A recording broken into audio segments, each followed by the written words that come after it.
Donald Trump की deal की उम्मीद, ईरान का ऐलान कि नहीं झुकने वाले हैं ईरानी, अमेरिकी नौसैनिक नाकेबंदी को हराएंगे। क्या कहा गया है? अमेरिका पर भरोसा नहीं कर सकते हैं। एक बार फिर से ये बात दोहराई गई। जैसी जरूरत होगी वैसा ही फैसला इस दौरान लिया जाएगा। जी हां, बता दिया गया है कि हमला अगर हुआ तो जवाब दिया जाएगा, डील होगी तो बात करने के लिए तैयार है। दबावों के बावजूद ईरान झुकेगा नहीं, ये कहा गया है। कालीबाफ के बयान के मायने भी समझ लीजिए। अमेरिका से किसी डील की ज्यादा उम्मीद ईरान नहीं कर रहा है। हॉर्मुज में नाकेबंदी हटाने की तैयारी कर रहा है ईरान। डील के साथ ईरानी डिफेंस के मोर्चे भी तैयार नजर आ रहे हैं। त्रिपाठी सर, जिस तरीके से यहां पर बयान दिए जा रहे हैं, साफ है, भले ही डोनाल्ड ट्रंप कितने भी कॉन्फिडेंस के साथ ये कह लें कि 2 हफ्ते के अंदर सब कुछ ठीक हो जाएगा, बातचीत चल रही है और ईरान चाहता है कि अच्छी डील हो जाए, लेकिन यहां तो जंग की तैयारी हो रही है और ऐसा लग रहा है कि विध्वंस का नया चैप्टर शुरू हो रहा है। देखिए, डोनाल्ड ट्रंप तो ये भी कहते रहे थे, शुरू में ही उन्होंने कहा था 3 दिन के अंदर हम ईरान पे कब्जा कर लेंगे, युद्ध बंद हो जाएगा। उसके बाद जब सीज़ फायर कहा तो हुआ तो उन्होंने कहा कि सीज़ फायर में भी हम 1 हफ्ते के अंदर 10 दिन के अंदर हम डील कर लेंगे। तो ट्रंप की बात का तो कोई भरोसा नहीं है और ना उनकी बात का कोई विश्वास है। ईरान दूध का जला हुआ है। ईरान ने 2 बार ये देखा है कि इधर वार्ता चल रही है, उधर वार्ता के दौरान ही ट्रंप ने युद्ध की शुरुआत कर दी।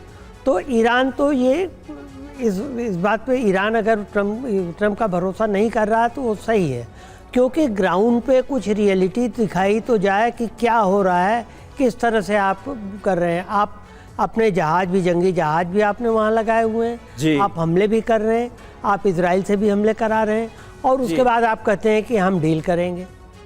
तो ठीक बात है सर, ठीक बात है। और देखिए, इस बीच एक और अहम खबर आ रही है। ओमान तट के पास ऑयल टैंकर में आग लगी है। मिसाइल हमले के बाद यह आग लगी है, यह जानकारी मिल रही है। टैंकर में सवार सभी भारतीय सुरक्षित हैं। ओमान की रेस्क्यू टीम ने इन्हें सुरक्षित निकाला है। ये तस्वीरें देखिए सामने आ गई हैं, किस तरह के हालात बना दिए गए हैं पूरी दुनिया में। ये तस्वीरें आप देखिए, किस तरह से ओमान तट के पास एक ऑयल टैंकर में आग लग गई और इसमें कई भारतीय भी मौजूद थे। मिसाइल हमला हुआ और आग लग गई।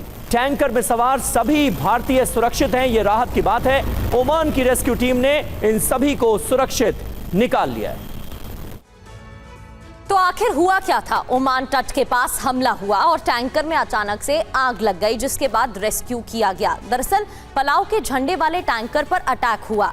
एटमी मैरीवैक्स टैंकर पर, माफ कीजिए, एमटी मैरीवैक्स टैंकर पर अमेरिका का अटैक और उसके बाद ही यह हालात पैदा हो गए। टैंकर में मौजूद 24 भारतीय फिलहाल सुरक्षित बताए जा रहे हैं। जी हां, ओमान की रेस्क्यू टीम ने इन्हें सुरक्षित निकाला है। अमेरिका दावा यह कर रहा है कि नाकेबंदी से बच निकलने की कोशिश की जा रही है। बचने के लिए सिग्नल सिस्टम बंद कर दिए गए। इससे लगा कि इरादा ठीक नहीं था। प्रतिबंधों के उल्लंघन पर यह एक्शन लिया गया है। अमेरिका ने मिसाइल मार दी इस ऑयल टैंकर पर और इसके चलते ये बड़ी मुसीबत पैदा हुई। और देखिए, इस बीच एक और अहम खबर, न्यूयॉर्क टाइम्स ने बड़ा दावा किया है। हॉर्मुज के पास यूएस अपाचे हेलीकॉप्टर क्रैश हो गया है। 2 क्रू मेंबर्स को सुरक्षित बचाया गया है।